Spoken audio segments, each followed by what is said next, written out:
Hi, ma'am. Good afternoon. Can you tell me about yourself? Good afternoon, ma'am. I am Teresa L. Arabis, 27 years of age. I live in Silaing, Balay City, Filipino, and I am single. Do you have kids? I don't have kids, ma'am.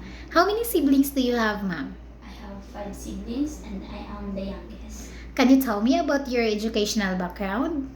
I am graduated at Golden Heritage Polytechnic College, major in Office Administration.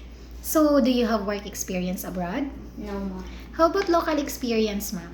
I will share my local experience to you, ma'am, as a housemaid, and they have two child, and the name of the child is Chico, and he is 11 years of age, and uh, the other child is 5 years old, and her name is Emma.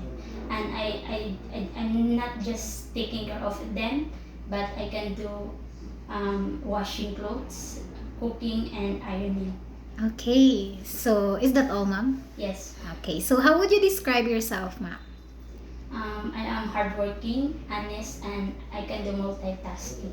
Do you have any tattoo in your body? No, ma.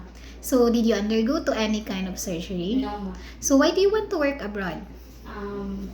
I want to work abroad because I want to provide my family a better future.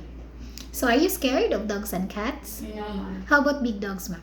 No, ma. No, not as well. So, is it okay if you are going to take care of pets Yes, when you go to Hong Kong? Yes, ma. Okay, so can you give me your idea? How can you take care of naughty children and children with tantrums? I will remain calm, and I will talk to them in a calm way. So, what is your message to your future employer, ma'am? Hello, ma'am. I will promise that I will be a good worker, and if you have a child, I will love them with all my heart. And please hire me, ma'am, and I will do my best to look after you and your family. Thank you, ma'am, and God bless. Okay, thank you so much, ma'am.